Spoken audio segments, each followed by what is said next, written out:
Welcome to e-learning.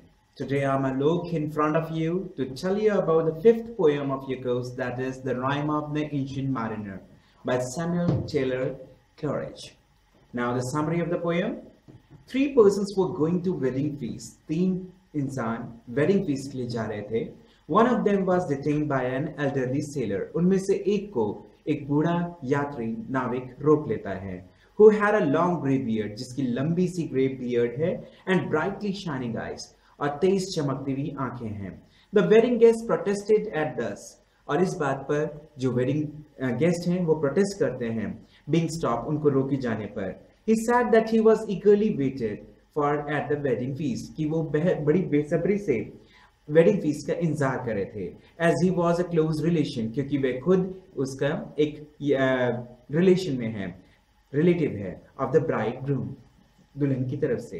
The guests had already assembled there, पहले ही से सारे गेस्ट assemble हो चुके थे, इकट्ठे हो चुके थे, and he must join them, और उसको भी उन्हें ज्वाइन करना है. But he found himself unable to move, लेकिन वह अपने आप को मूव करने में सक्षम नहीं है. He was spellbound by the glittering eyes, वो उनकी ग्लिटरिंग चमकती हुई आंखों से बंधा हुआ महसूस करते हैं. Of the old seafaring man, उस समुद्र से आए हुए उस मनुष्य के द्वारा. And constrained to hear his tale, और उसकी कहानी सुनने के लिए मजबूर हो जाते हैं. When the wedding guests sat on a stone, जो wedding guests स्टोन पर पत्थर पर बैठ जाते हैं, the mariner started to tell him a strange story, और फिर ये नाविक ये स्ट्रेंज कहानी सुनाना शुरू करता है. I was a sailor on a ship, कि मैं सेलर था जहाज के ऊपर, he said. And we left the harbor, और हमने हार्बर से अपनी यात्रा शुरू करी. इन अ गुड वेदर, एक अच्छे मौसम में. And sailed south for many days, और कई दिनों तक हम दक्षिण की तरफ यात्रा करते रहे. जस्ट देन, और तभी the wedding guest heard the bridal music, और उसको ब्राइडल म्यूजिक सुनाई देता है, यानी कि दुल्हन अब हॉल में आ गई थी.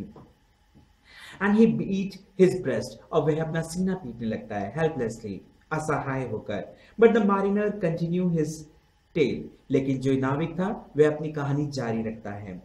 Then the weather changed, और फिर अचानक से ही मौसम बदलता है. And he went on, और वो कहानी सुनाता है.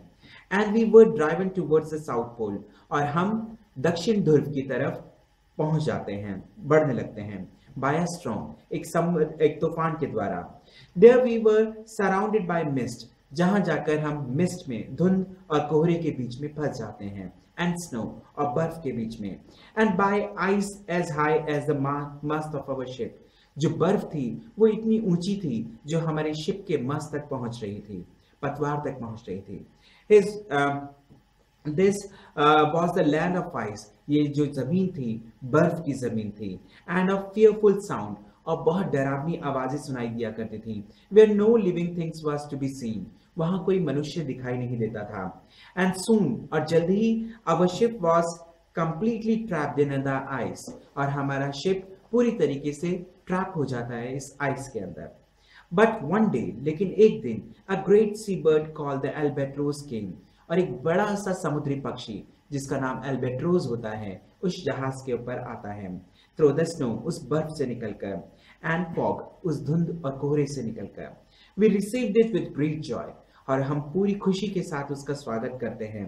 And hospitality, we called it and gave it food, हम उसे बुलाते हैं, उसके साथ खेलते हैं और उसे खाने को देते हैं. It proved a bird of good omen, और ये हमारे लिए एक अच्छा लक्षण भी थी. A break appeared in the ice, और तभी बर्फ चटकती है. And we began to sail north, और हम फिर से नॉर्थ की तरफ चलने लगते हैं. The albatross followed us, और एल्बेट्रोस भी हमें फॉलो करता है. It became our friend, वह हमारा दोस्त बन चुका था. We called it to it and gave it to food, और हम उसे बुलाते हैं, उसे खाने को भी देते हैं. The old sailor stopped, यहाँ पर बूढ़ा नाविक अपनी कहानी को रोकता है. With a haunted look on his face, उसके चेहरे पर एक दहशत आ जाती है. The wedding guest was listening to his story, जो wedding guest थे वो उसकी कहानी को सुन रहे थे. With rapt attention, पूरी जिज्ञासा के साथ और पूरी अटेंशन के साथ. He asked anxiously, और फिर वह पूरी जिज्ञासा के साथ पूछता है, Whatever is the matter, फिर क्या हुआ, क्या परेशानी हो गई. I shoot the albatross, नाविक कहता है कि मैंने अल्बाट्रोस को शूट कर दिया। Answer the ancient mariner, and with my crossbow, अपनी क्रॉसबो से, अपने धनुष से।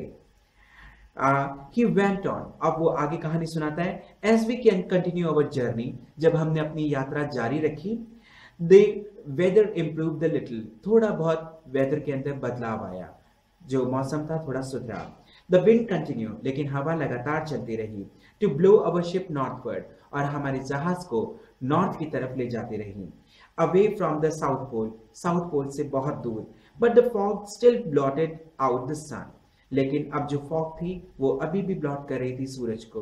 माई शिप में कॉन्स्टेंटली टोल्ड मी, और मेरे जो जितने भी साथी थे, जो नाविक मेरे साथी थे, वो लगातार मुझे बोलते रहे that a wicked thing I had done, कि मैंने एक बहुत गलत काम किया है।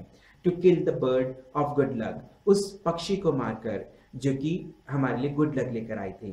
That had brought the breeze, जो अपने साथ हवा लेकर आई थी, ब्रीज ठंडी हवाएं लेकर आई थी। But the frog cleared of, लेकिन अब वो फॉग साफ हो गया था। दे चेंज देयर माइंड्स, और उनका दिमाग भी जो था बदल चुका था। They told me that I had done a good thing, फिर वो कहने लगी कि मैंने एक अच्छा काम किया। टू किल द बर्ड, उस बर्ड को मारकर, उस पक्षी को मारकर। दैट ब्रॉट द फॉग, जो अपने साथ इस फॉग, इस कोहरे और धुंध को लेकर आई है। सडनली द विंड स्टॉप, और अचानक ही जो हवाएं थी वो रुक जाती हैं। And our ship entered a part of the sea, और हमारा जहाज समुद्र के एक ऐसे हिस्से में आता है नोन एज अ साइलेंट सी, जिसे साइलेंट सी कहते हैं, शांत समुद्र कहते हैं, और द डेड सी, या फिर मृत समुद्र कहते हैं। The wind subsides, the sea sails sagged, और जो हवा थी रुक जाती है, और जो सील्स थे पतवार जो थी वो गिर गई विदाउट द विंड, क्योंकि हवा नहीं चल रही थी। The sea made no sound, और समुद्र के अंदर भी कोई आवाज नहीं थी at all. The silence was broken only when a sailor themselves spoke, केवल वो शांति तभी भंग होती थी जब कोई नाविक आपस में बात करता। The sky look copper coloured, जो आकाश था वो भी तांबे के रंग का दिखाई दे रहा था। And the sun shone dark red like blood, और सूरज भी लाल, एक खूनी लाल रंग के रूप में चमक रहा था। एट नून, और दोपहर को, the sun stood right above the mast, जब सूरज हमारे सर के ऊपर होता, इट लुक्ड एबनॉर्मल, वो काफी एबनॉर्मल प्रतीत होता। And the size of the moon, बिल्कुल चांद के समान लग रहा था, चांद के साइज का लग रहा था। द शिप स्टॉप्ड मूविंग, जहाज ने आगे बढ़ना रोक दिया। इट स्टूड मोशनलेस, और वो बिल्कुल भी हिल डुल नहीं रहा था, बिल्कुल भी मोशन में नहीं था। फॉर सेवरल डेज, कई दिनों तक। The sea and the ship look like things painted on a canvas, जहाज को और इस समुद्र को देखकर ऐसा प्रतीत होता मानो किसी ने कैनवस पर एक पेंटिंग बना दी हो। We ran out of drinking, हमारे पास पीने का पानी भी खत्म हो चुका था। Because of the blazing sun, सूरज बहुत तेज चमक रहा था इस वजह से। The wooden planks of the ship also shrank, और जो वुडन प्लैंक थे जहाज के वो भी श्रंक करने लगे थे, वो भी सिकुड़ने लगे थे। There was plenty of water around us, हमारे चारों तरफ पानी था। But not even a drop we could drink, लेकिन उसमें से एक बूंद भी पानी हम पी नहीं सकते थे। द सिचुएशन ग्रो वर्स, और जल्दी ही ये परिस्थिति जो थी और वर्स होती चली गई। डे बाय डे, दिन प्रतिदिन। The very sea seem to be rotting, समुद्र ऐसा लग रहा था मानो समुद्र सड़ रहा हो। And stinking, little ugly and the filthy creature seems to be moving on the surface of water, छोटे छोटे कीड़े समुद्र की ऊपरी सतह पर तैरते हुए नजर आ रहे थे। At night, और रात को, the sailors saw mysterious fires dancing about them, और उन्होंने एक डरावनी आग को अपने चारों तरफ नाचता हुआ देखा। The sea water also appeared to be changing color, और ऐसा लग रहा था मानो समुद्र का पानी भी अपना रंग बदल रहा हो। As do the oil boil, जिस तरीके से तेल गर्म होता है, by the witches, जो चुड़ैलें तेल गर्म करती हैं इंसानों को पकाने के लिए, ठीक इसी प्रकार समुद्र उस समय उबल रहा था, और जिसमें हम लोग मौजूद थे और कीड़े उबल रहे थे। It turned green and blue and white, कभी वो हरा दिखाई देता, कभी नीला दिखाई देता, और कभी सफेद। Some of the sailors had frightened dreams, यहाँ तक कि कुछ नाविकों को तो बहुत डरावने सपने भी आ रहे थे। They were convinced that some evil spirit was pursuing and harassing them. और उन्हें ऐसा प्रतीत होता था मानो कोई आत्मा उन्हें प्रताड़ित कर रही हो, कोई शैतानी ताकत उन्हें तंग कर रही हो.